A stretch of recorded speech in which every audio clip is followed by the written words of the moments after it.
Well, I'm here with Dr. Ken Berry, who is a regular featured guru for all things carnivore and keto on YouTube and Facebook and various other platforms. And he's been on my radio program a few times in the past. This is our first Zoom video that we're doing together in time for the holiday season. We just passed Christmas as we record this, but we're headed into the new year any day now.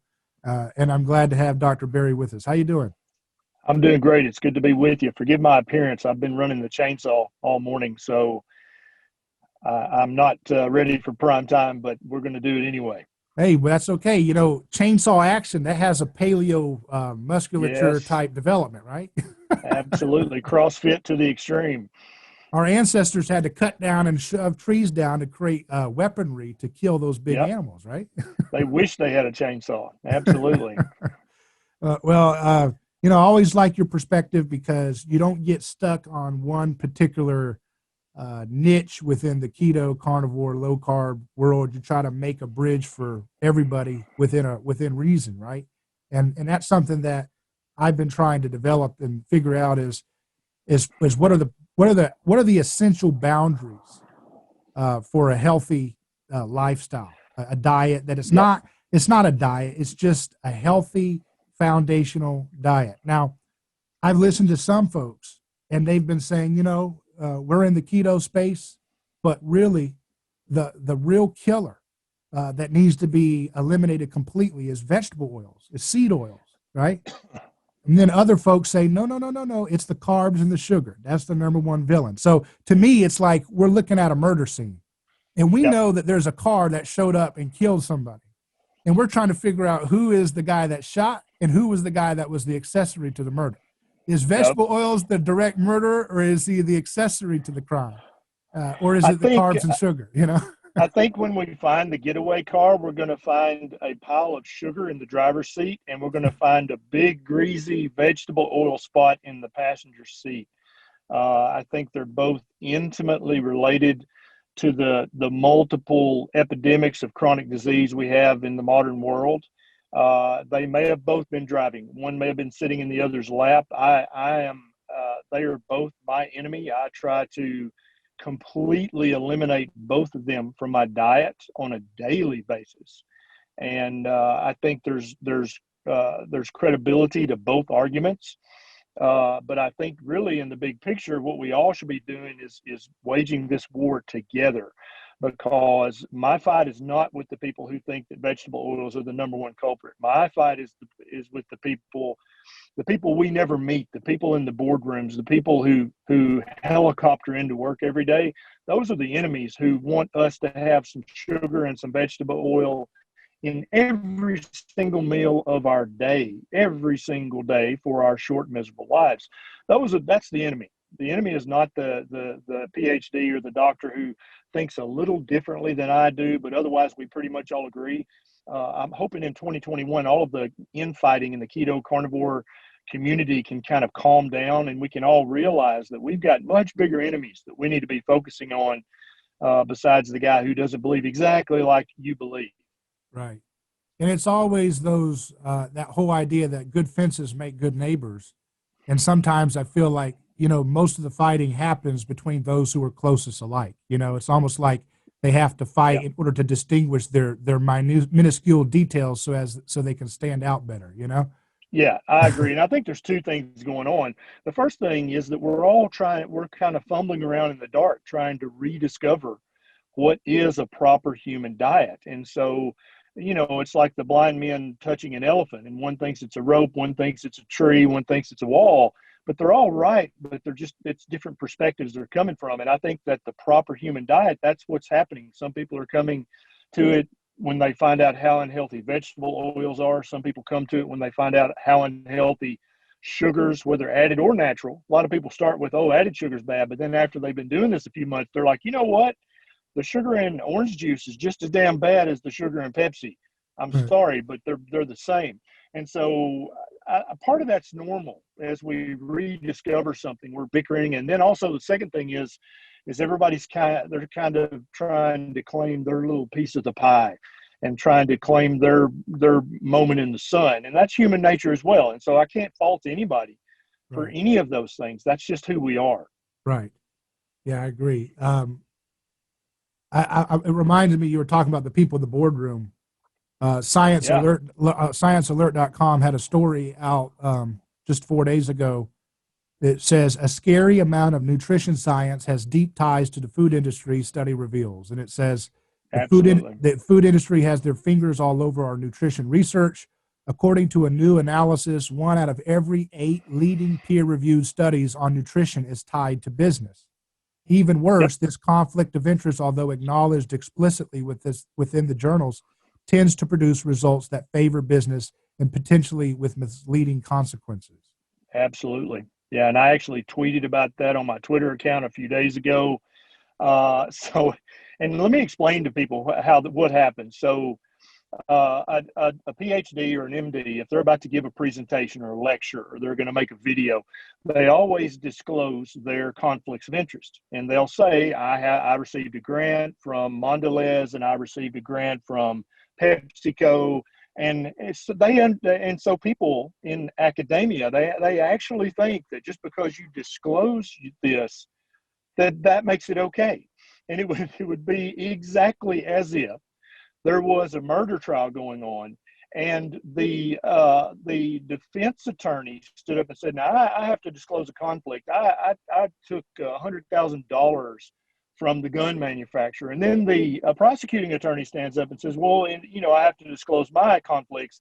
I took $500,000 from the family of the person this guy's alleged to have killed," and then the trial proceeds on, because that's not what happens in law. They would immediately, ban both of those attorneys, if not disbar them. They would say, well, this is a mistrial. We're going to have to start this all over again. You can't be taking money from somebody who has a known interest in this case. What in the world are you thinking? But that happens daily in medicine and nutrition. That you just, and so to make it ethical, in air quotes, you have to proclaim your conflict and say, "Oh, I took a $100,000 grant from Coca-Cola, but I'm an ethical scientist. I'm not going to let that sway me." That's bullshit. It's going to sway any human being, and that has been the standard method for big food to get research pushed through the universities that is favorable to their products. They've done, and they've basically stolen Big Tobacco's playbook, because Big Tobacco used to do that. They used to pay doctors to say, "Yeah, don't smoke that cigarette. It's bad for you. But this is the one I smoke." And so Big Food has basically adopted their playbook and their strategies, and they're using it against us to keep us fat and sick while they make billions of dollars and come across as seemingly ethical because everybody proclaims their conflicts of interest during their lecture or their presentation.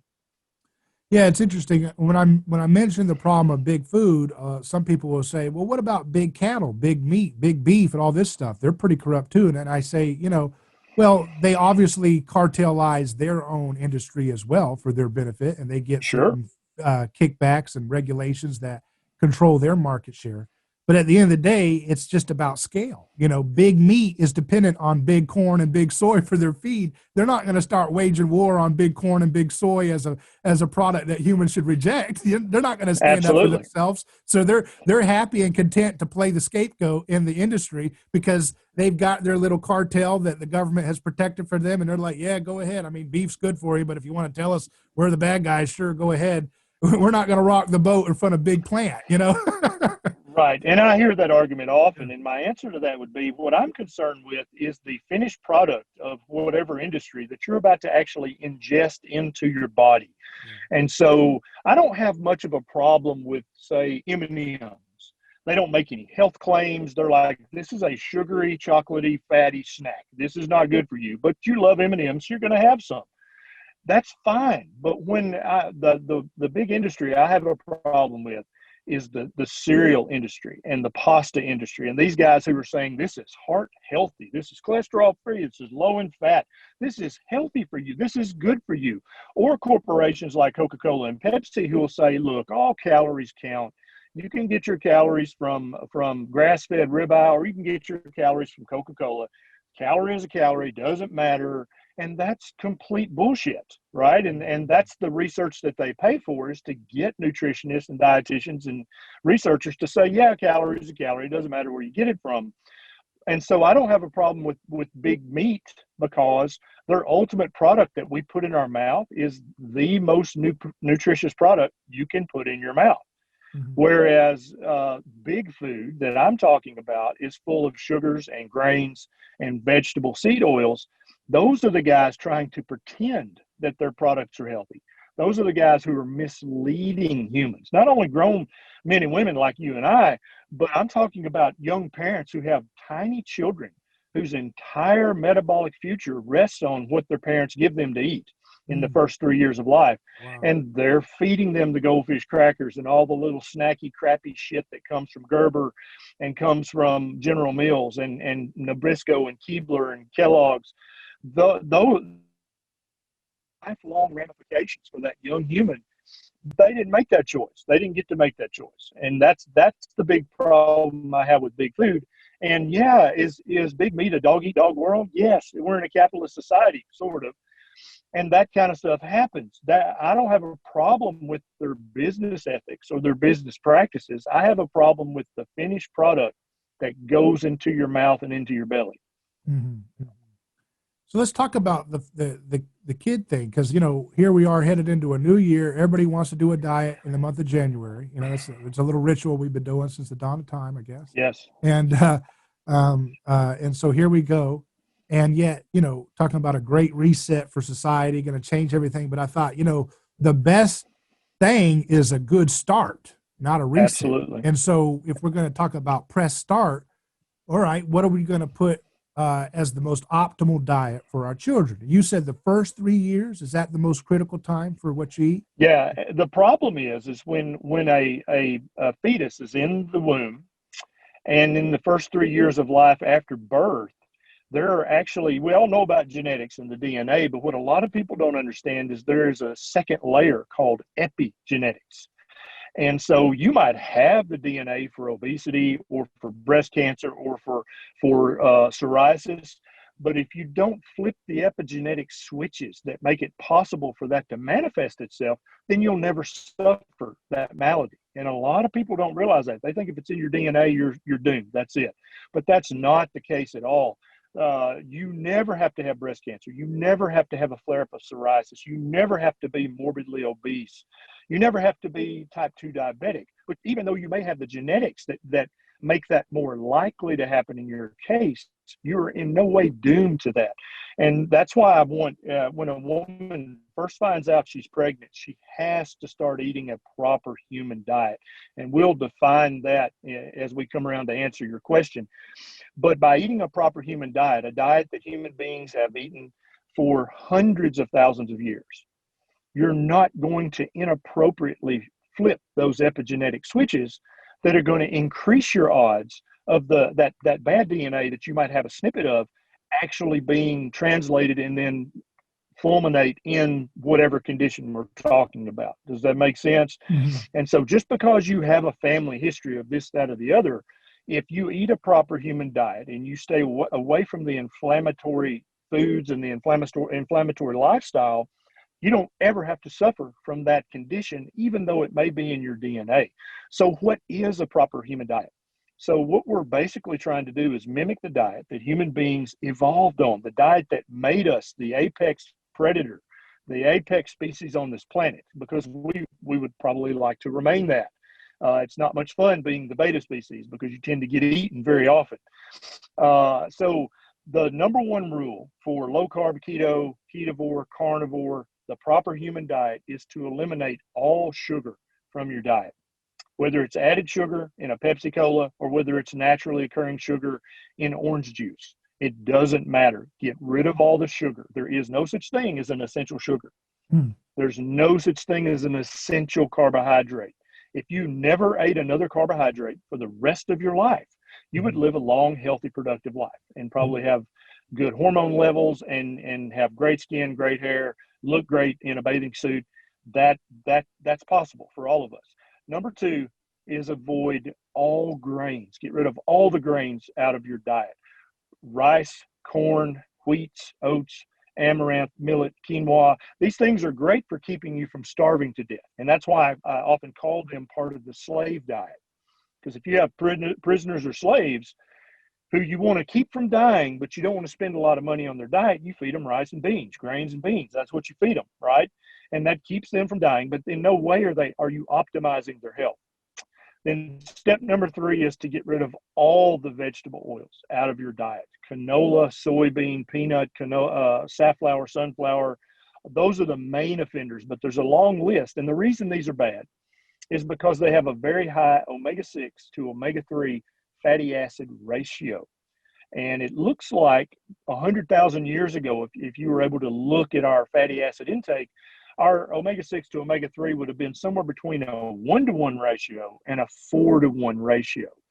But the average American's omega-6 to omega-3 fatty acid ratio is 20-to-1 or 30-to-1. They're eating so much vegetable oil that they're just getting a ton of inflammatory omega-6 and not nearly enough omega-3 fatty acids. A lot of people try to fix this by taking an omega-3 fatty acid supplement, right? But every time we do the research on that, it turns out it doesn't help at all. And that's because they're ingesting way too much omega-6 fatty acids from the vegetable oils. So instead of taking an omega-3 supplement, cut down on your omega-6 intake.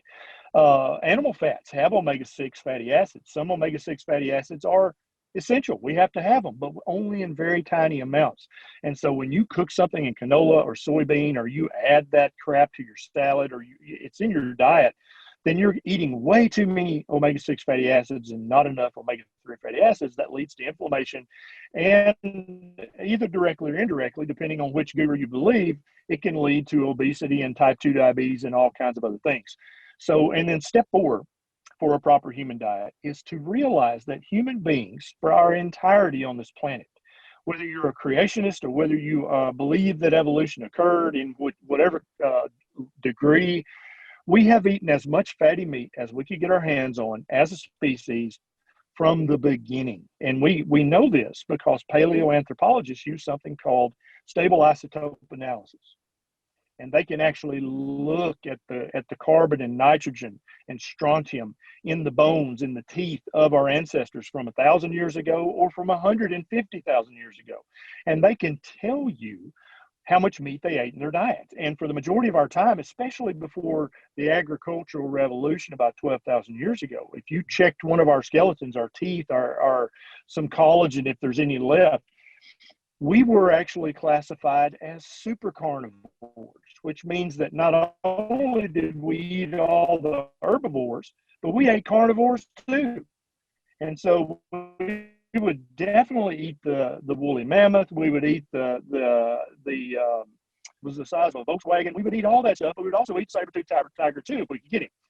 And so when you take a species like that, like Homo sapiens sapien, that literally cut our teeth on meat, on fatty meat. We would crack open the skulls and get the brains. We would crack open the bones and get the marrow.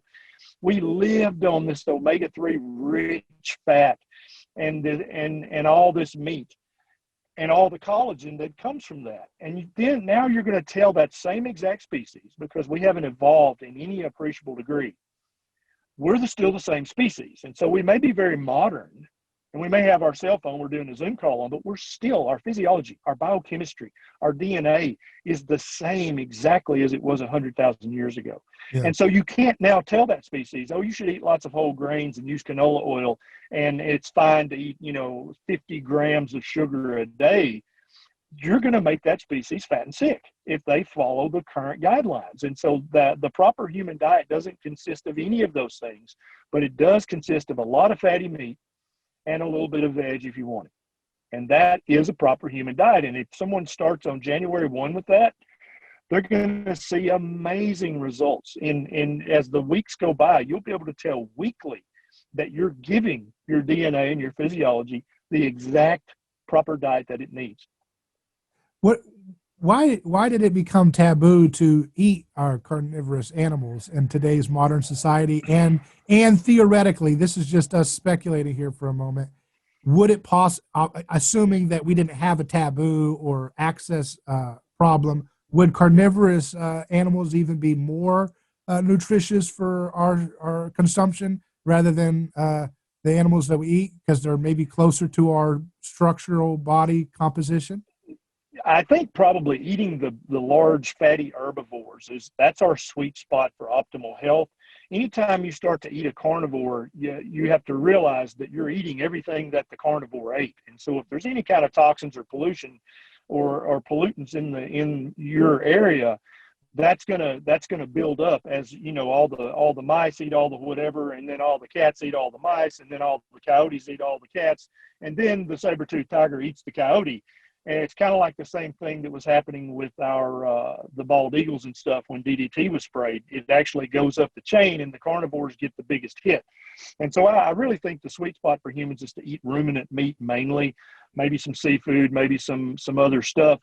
But that's where it seems like our best health is. And the whole carnivore, how did it become so negative? It's very interesting, and it's a multifaceted answer. And I think there's probably a book in here if anybody wanted to write this, just a history of why eating meat is considered bad, sinful, unhealthy, immoral, because it's considered all those things, and it has been considered that way for hundreds of years, but not for tens of thousands of years. But all the foolishness started when we became farmers and we stopped being hunters. That's when all the foolishness with the morality got mixed into this.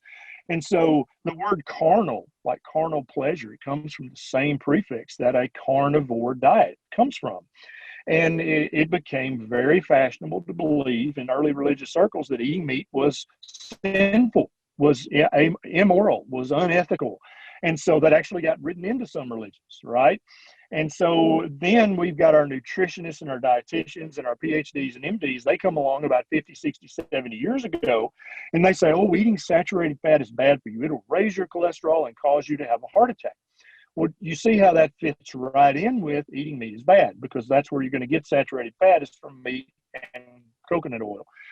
So don't eat meat, eat vegetables. That way you're not getting this evil saturated fat that will destroy your heart. And so it just keeps going, and it's layer upon layer upon layer.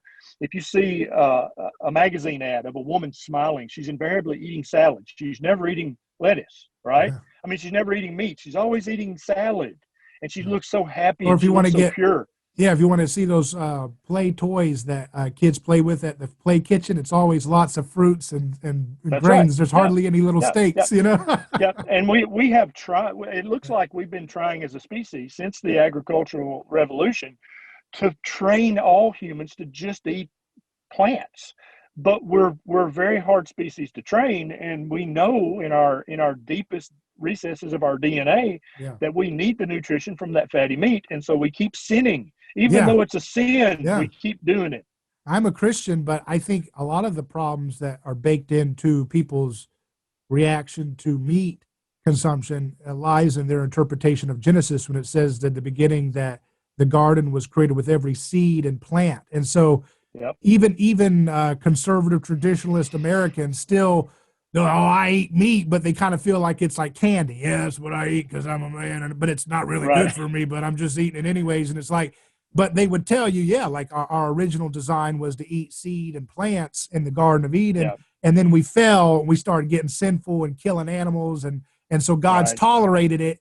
And then when you throw them those passages in the Bible about the fat is the Lord's, that's your trump card Right. for the creator. The Yep. passage of the Exactly. fat is the Lord's. And it's Yep. like, well, that's Yep. just because he allows us to eat meat, that he likes some of that fatty meat for him. But it's like, no, that's where I think a lot of that comes from, Absolutely. Yeah. And I think it's fascinating how the diet that we should be eating gets so tied into ethics and religion and morality. I just think it's the oddest thing, but also fascinating at the same time. Somebody needs to tease all that out and write a book. I think that'd probably be a bestseller. I would definitely listen to it on Audible. Yeah.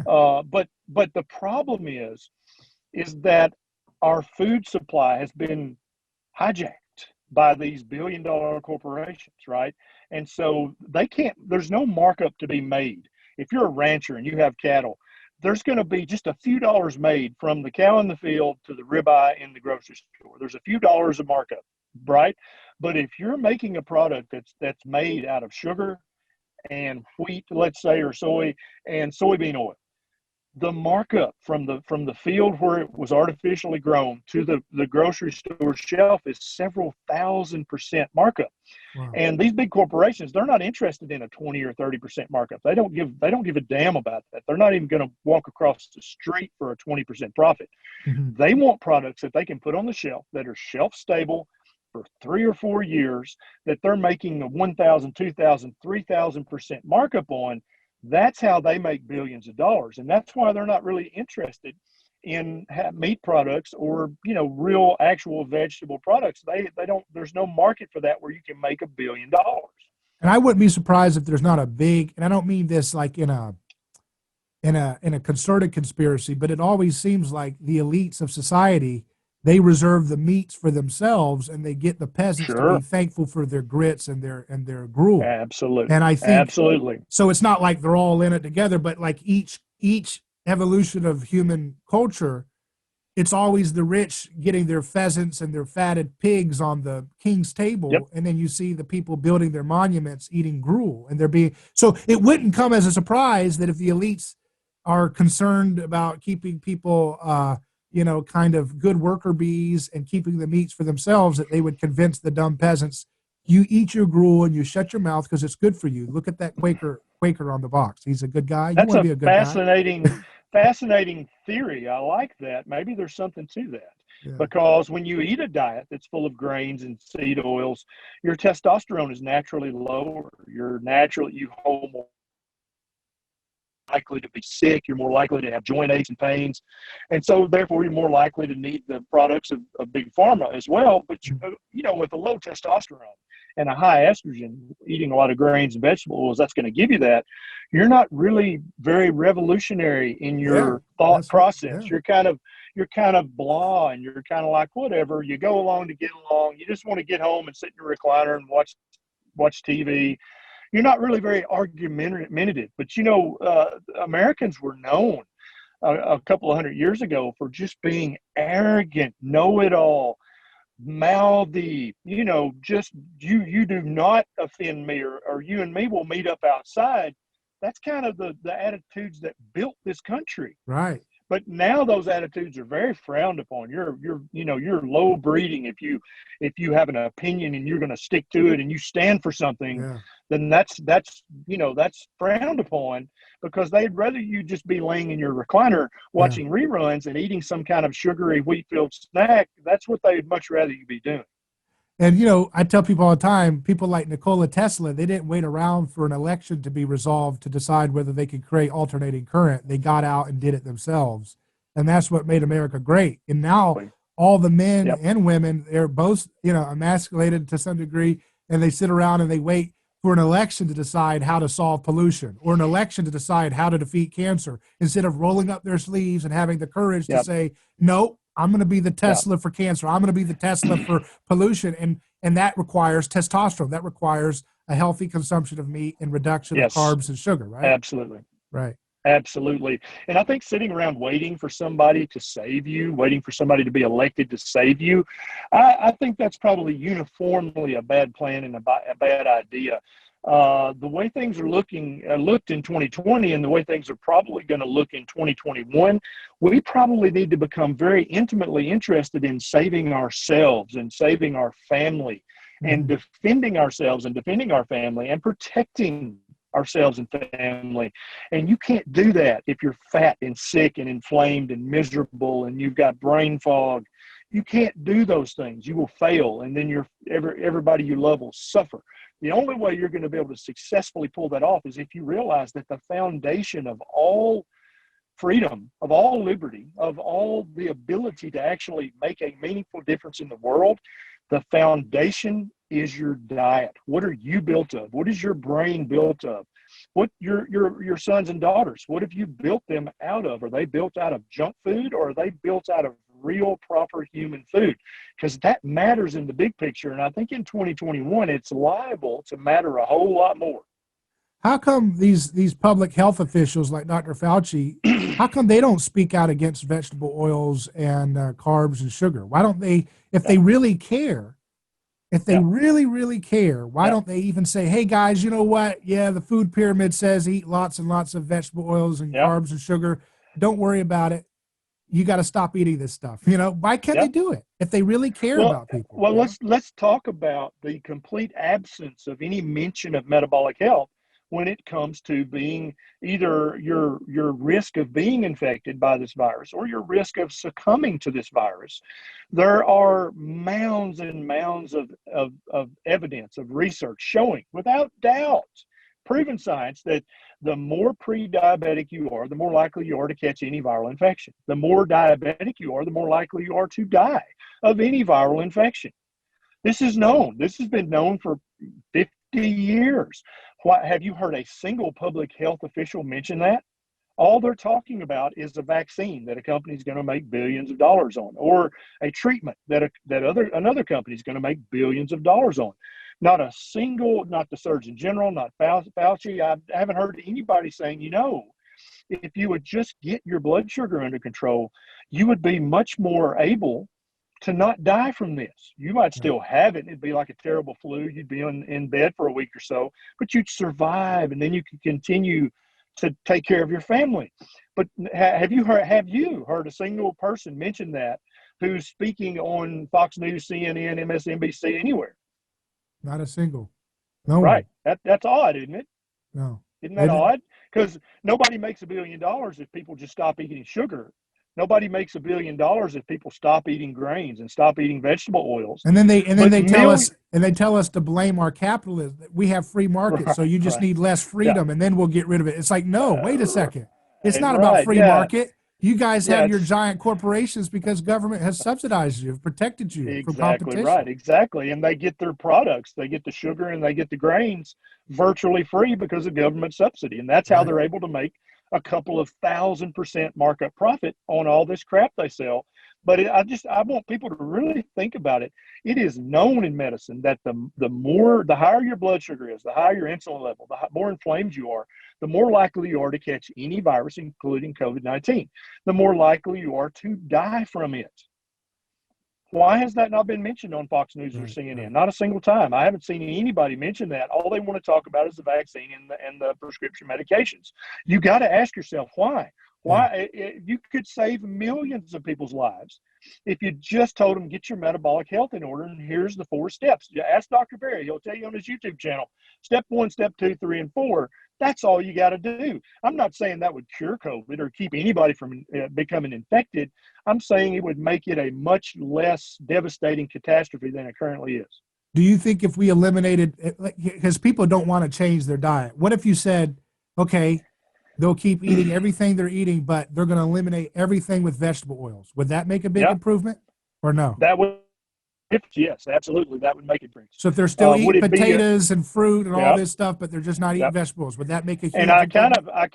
I kind of make my 4 steps, what I believe to be the most important, starting at number 1. And so if anybody's going to eliminate anything, it should be the sugar, in my opinion. Okay. That's number 1, because as you lose weight and your blood sugar comes down and your insulin level comes down, everything's going to get better.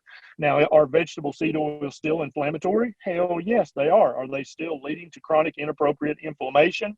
Yes, they are. But if you're obese and inflamed, that's worse than just being inflamed. Does that make sense? Right. And so I think that surely people can do all 4 of these steps. They're not that hard, but I get your point. If I were going to just pick one, I would say you got to get rid of all the sugar and then work on getting rid of all the grains, and then you can work on the seed oils next. But other people would reorder that, and they would have vegetable seed oils as the number 1 thing to get rid of. Well, do you think that chicken and pork fed by corn and soy is not good to eat? If the fat goes into that's a very valid question and a good question. I think that an animal is the healthiest food for us to eat when it has been fed its ancestrally appropriate diet. Right.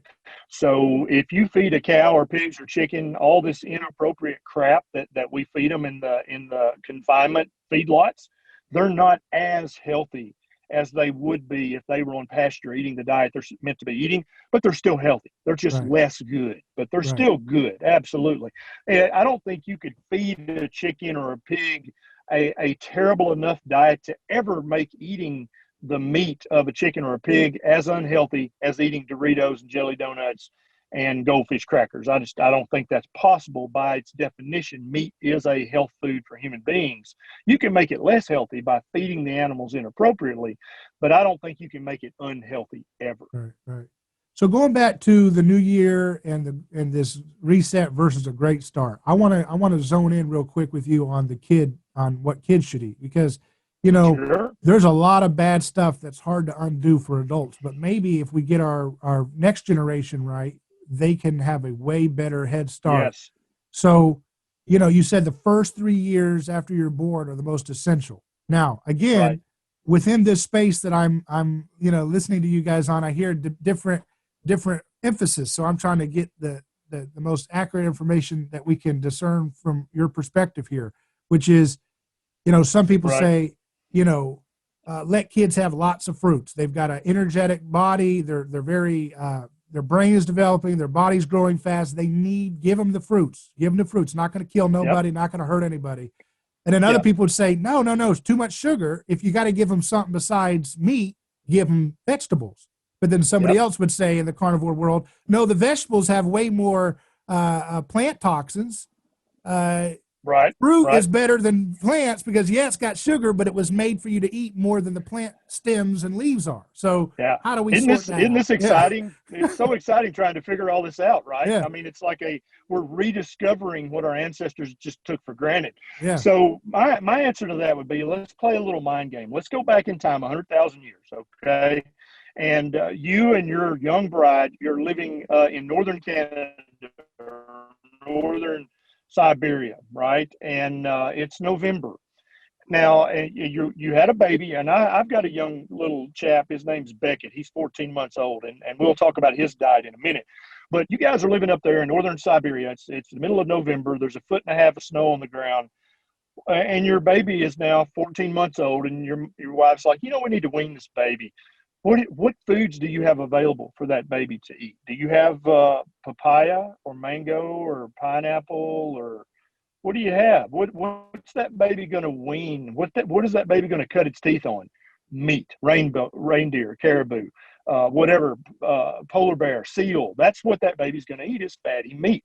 And that's been the case for thousands and thousands of years. The very first food that a baby eats is meat. And it's meat that the mom's probably chewed up and then kissed into the baby's mouth. And indeed, there's a lot of paleoanthropological evidence that that's where kissing came from. It was the ultimate show of affection and love.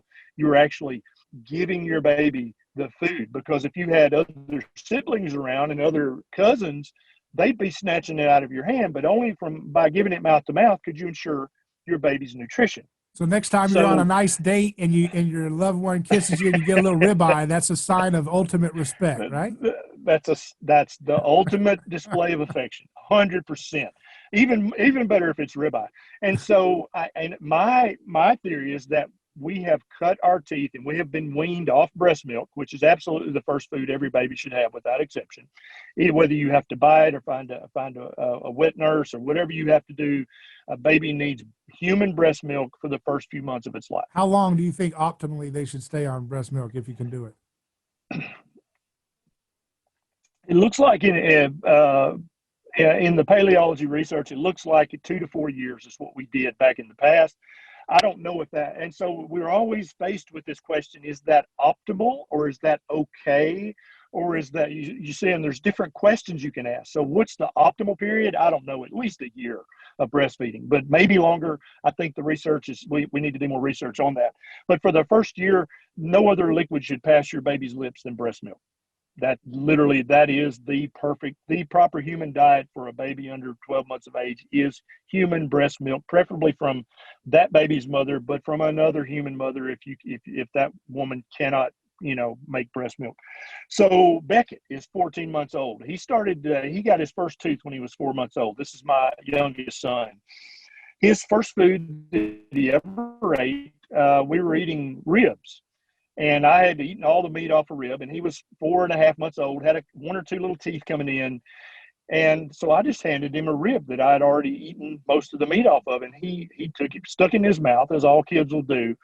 And you should have seen his face light up like he had just discovered something magical. And he proceeded to gnaw the collagen and the gristle and the little remnants of meat. He proceeded to clean that rib bone so clean with his 1.5 little teeth he had on the bottom row.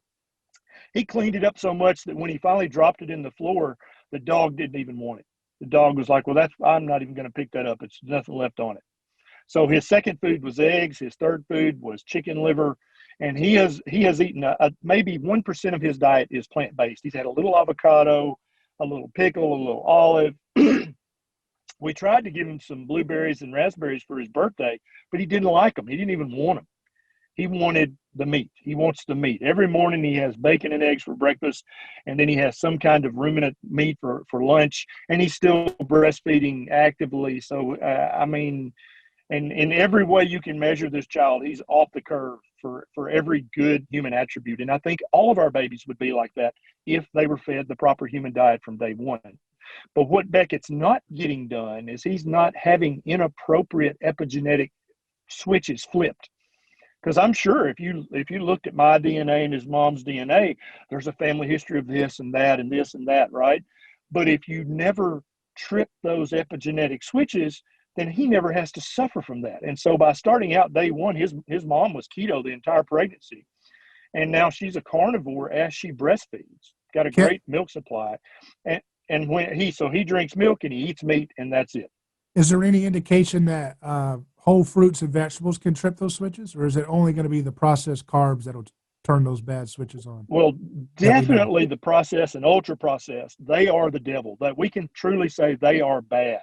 Pretzels right? and stuff. They are unhealthy. Now, let's talk about fruits and vegetables. I agree with Dr. Paul Saladino. The fruits are intended to be consumed. The plants want us to eat them. Whereas other plants, like say broccoli, when you're eating a broccoli floret, the broccoli plant did not want you to eat its babies. That's what those are, is the little seeds and flowers, right? And so it makes perfect sense that broccoli is going to put some slow poison in that to discourage you from eating that in the future. I see both arguments, but at the same time, vegetables tend to have much less sugar than fruits.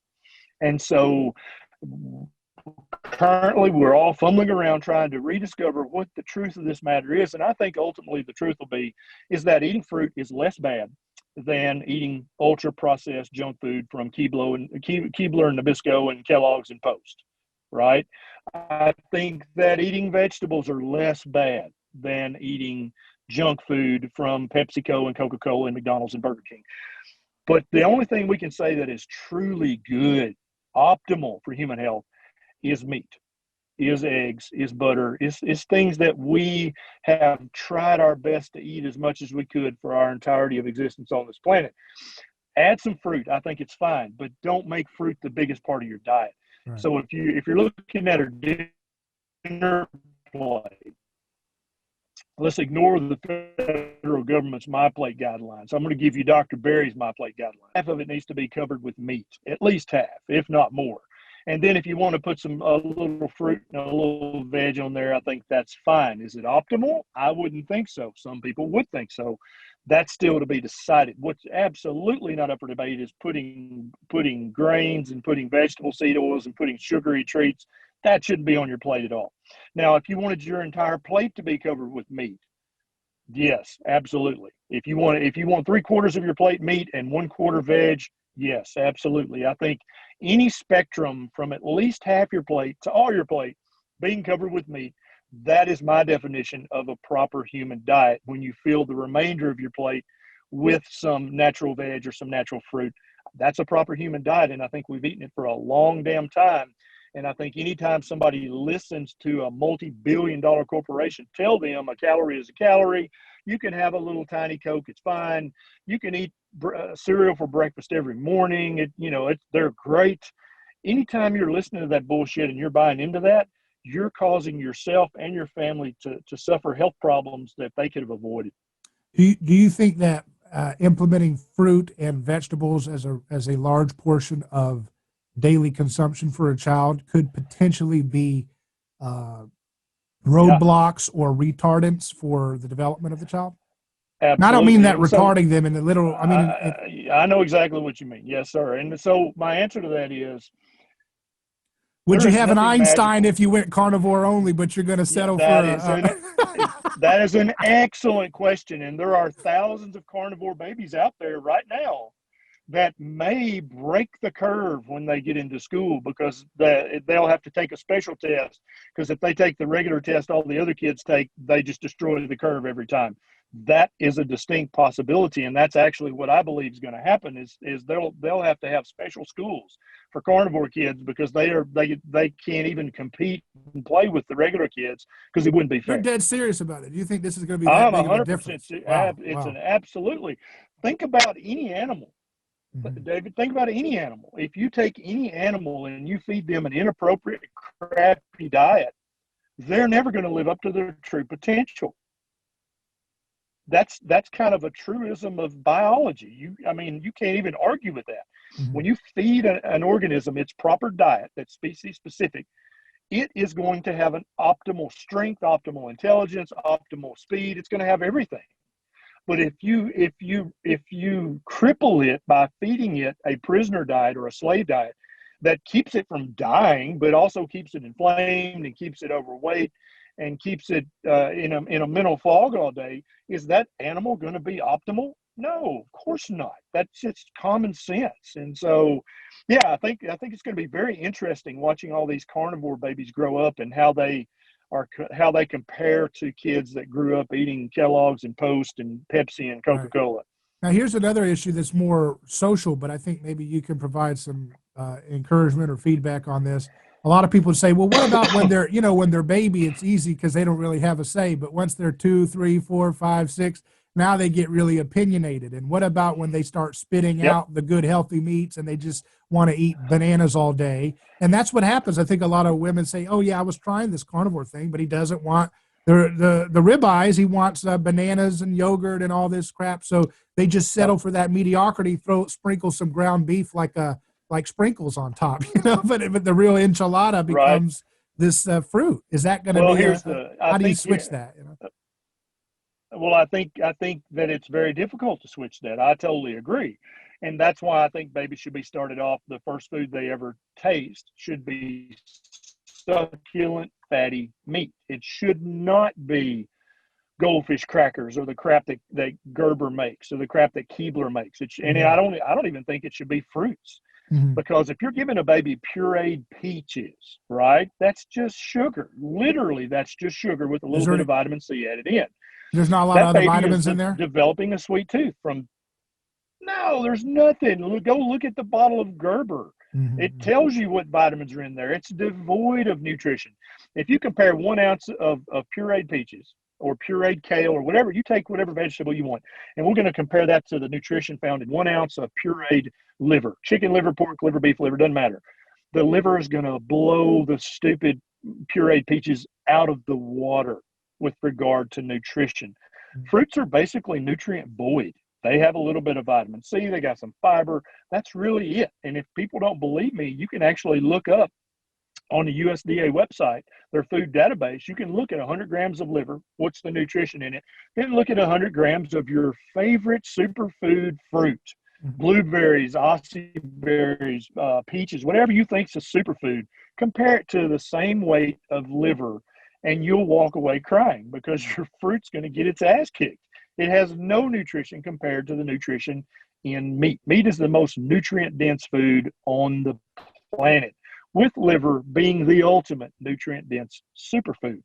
And so my argument would be, if you start your baby off on meat and eggs and full fat fermented cheeses and things that have no, and so our baby, the only sugar that he's ever had in his mouth was in the blueberry and the raspberry. We tried to give him on his birthday, and he didn't like them. He spit them out.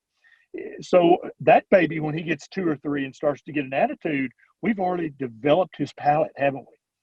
He already knows what he likes, and so he might try when he goes to a birthday party when he's 5 years old. He might try a big slug of the birthday cake, but I promise you, he's going to regret it when he has a tummy ache all night, because his body is pure. His body has been protected, and it's not used to that. It'd be like giving him a shot of vodka at the 5-year-old's birthday party. He's Yeah. going to get sick, and he's going to immediately be repulsed by that in the future. But the problem is for parents who their kids have eaten crap for the first 2, 3, 4, 5 years, and now you're trying to convert them.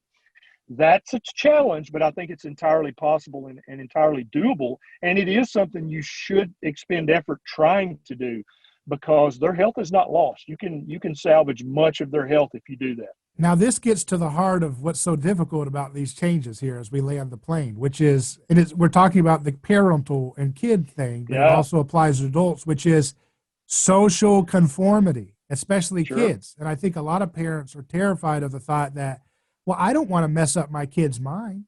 I don't want them to feel like we're doing a lab experiment with him and or her, and Right. then therefore they're going to go to Timmy's house and he's eating hot pockets and everything, and he's like, no, I can only eat, the Yeah. little scraps of meat that you can pull out of the spaghetti for me. That's all I'm allowed to do. And they feel Right. socially ostracized, and so they don't want to traumatize their kid. They don't want their kid to be rebellious, and so it's Yep. like, well, I don't care if it was healthy, Dad. I don't want to eat ribeye my whole life. I want to have a donut once in a while. I hate ribeyes now because you forced them on me. So how do you deal with that social element of feeling Yeah. like your kid is ostracized and treated like a pariah because he's Yeah. always eating, ground beef when Yeah. everybody else is eating a hamburger? I remember kids when I was growing up who had special diets, and I don't remember any of us really ostracizing them or making fun of them, but I do get your point, and I think it's valid. And parents need to remember that children are very metabolically flexible and very metabolically resilient. And I can remember in high school playing basketball, some of the guys that were ungodly talented, they lived on Cheetos and Pepsi and ding dongs. I mean, they never ate real food, but yet they could kick my butt on the court. People have to understand it's not the end of the world if your kid goes to a birthday party and eats something that you would prefer they didn't eat, right? Mm-hmm. And it used to be it was considered much more parentally correct for your child to have guidelines and boundaries. Like, no, we don't eat dessert before we finish our dinner, right? That used to be set in stone, and you'd get your butt whipped if you tried to do that, right? It used to be that you went into the kitchen and ate meals at a discrete times of the day. And for the rest of the day, you stayed out of mama's kitchen, because if you got caught in there, you get your butt whipped, right? And if you were a naughty child, you might be sent to bed without dinner. And nobody called DCS. Nobody thought that was the end of the world. They knew that you would be just fine if you were sent to bed without dinner, because humans have been fasting for hundreds of thousands of years. It's not a big deal at all. You can have breakfast in the morning. So I think that parents can make slow, gradual, loving changes to their child's diet. And each change in the right direction is going to give a positive benefit. You don't have to be a teetotaler. You don't have to be all or none. You don't have to be a food Nazi. It doesn't have to be that way. Each time you go to the grocery, you can buy a little bit less of the crap and a little bit more of the proper human food. And over the course of 3 to 6 months, you can slowly transition your entire family, who are now eating ding dongs and honey buns on a daily basis. 6 months from now, they could be having that once a year as their birthday treat. And for the other 364, they're eating proper human food. Do you put healthy organic steel cut oats in the same level of ding dongs? Pretty much So stuff steel like cut that. organic non-GMO oats are less bad than ding dongs. Right. That does not make them good. They're Yeah. just less bad. And anybody listening who's a diabetic and you've been told that oats are a health food, cook up a big bowl of steel cut. The real ones you got to cook for 3 days. I don't mean instant oatmeal. And eat them. Check your blood sugar 30 minutes and 60 minutes after you eat them. And then you'll know what I'm saying is true. You don't have to blindly believe me. Use your glucometer and double check me. And if I'm wrong, post it on Twitter and call me a dumbass. That's totally fine. But I think what you'll find when you check your blood sugar an hour after you've eaten these non-GMO, hand-picked, steel-cut oats that you had to cook for 2.5 days, your blood sugar is going to spike and skyrocket, because it's nothing but pure carbohydrate, which breaks down into sugar. That's very interesting. And I think a lot of people say, well, look how much kids love oatmeal. And I tell them it's probably the butter and the honey and sugar you add to it. That's what they're actually going for. They wouldn't eat that oatmeal without the butter in it, making it nice and delicious. I think as we head into 2021 here, a lot of people are going to measure their health based on their weight. And that leads Yep. me to my final question, which is, for me, if I eat a quarter pounder, even if it's just a patty, I'm going to gain a pound. That's my style. But I got other friends of mine, they can go through a whole pound of pizza and they will be a fraction of my size forever. They could and they literally do eat garbage day in and day out for decades. And now they're in their Yep. 30s and 40s and they're still pretty skinny, just a little pudge. And I Yep. want people to understand there's this huge stigma of best measuring stick to see whether you're healthy or not is, how thin you are. But that's not necessarily obviously it's a problem if you're overweight, but Yes. for so many people, they're going to judge their health. Well, don't tell me to do keto or carnivore. Look how thin I am. I don't have a problem. Mm-hmm. And so why is that? Is there a dysfunction for people who are genetically able to gain weight? Is there something dysfunctional about their genetic makeup? Well, or is it actually a good thing? Yeah. It actually was a good thing 100,000 years ago, because you're the guy who could have eaten 2 acorns and half a rat's tail and you wouldn't have starved to death, because Right. you would have gleaned all the nutrition in that. Right. Whereas your friends who eat crap and eat like horses and they're still relatively thin, they would have starved to death on 2 acorns and half a rat's tail. Does that make sense? Because they're not storing their fat properly. Right. Your genetics actually would have protected you back when food was scarce. And so some people call it the thrifty gene. And there's still research being done on that. But I would defy anybody out there, including you. I want you, if you think that even if you ate nothing but meat, you would still gain weight, I would challenge you to 30 days of the beef, butter, bacon, and eggs diet. You can eat as much as you want. You can eat as often, as many times a day as you want. If you want to eat 7 times a day, you can. Beef, butter, bacon, and eggs. Nothing else, just those things for the next 30 days. And drink water, unsweet tea, or black coffee. That's your diet for 30 days. And I defy you to gain weight on that diet. I don't think it's possible, because it puts all of your hormone levers in the perfect position to return to your ideal body weight, right? And so it's not even a weight loss diet, it's a weight optimization diet. Someone who's underweight would actually gain weight on that same exact diet, because it's moving their hormone switches in the direction to get them to their ideal body weight and their ideal muscle percentage and their bone density. Everything's going to move in the right direction. January 1st is the start of World Carnivore Month. January 2021, World Carnivore Month. So I would challenge everybody listening for 30 days, eat nothing but beef, butter, bacon, and eggs for 30 days. Drink your coffee, unsweet tea, and water, and watch your body transform itself. Watch your body move in the direction of better health, of a better waistline, better mental clarity, and everything else. You try it for 30 days. Ain't nothing going to kill you in 30 days, right? At the end of 30 days, if I'm wrong and you're no healthier, you can blast me on Twitter and everybody can have a big laugh. But I don't think that's what's going to happen. Well, very good. Where can people find your channels and work and your book? Let people know about that. So I've got a book called Lies My Doctor Told Me. It's available at all bookstores. There's also an Audible version. If you're ADD like me and you got to listen while you do something else, there's an Audible. I've got a YouTube channel that I've got hundreds of keto, low-carb, carnivore, ketovore videos on, intermittent fasting, other nutrition and medical. I've got a Facebook page I do a lot of work on. I'm on Twitter. I'm on Vero. I'm on TikTok, Gab, Parler, MeWe, Clapper. I try to be everywhere, because I'm trying to literally stop this epidemic of obesity, type 2 diabetes, fatty liver, chronic inflammation. That's not the life that human beings should be suffering with. We all deserve a life and a health that we can enjoy. And the things I talk about in my YouTube videos, that's how you're going to get back to better health and rediscover a proper human diet. Well, I think you're one of those Galileos. So let's keep pushing this message, and let's get millions of people who I've never even heard of this stuff to really take it seriously and really rediscover our ancestral diet. So I thank you for coming on the program. Brother. I appreciate it. Yes, sir. Thanks for having me. Very good. Dr. Ken Berry, everyone. Check out his work. It's very good.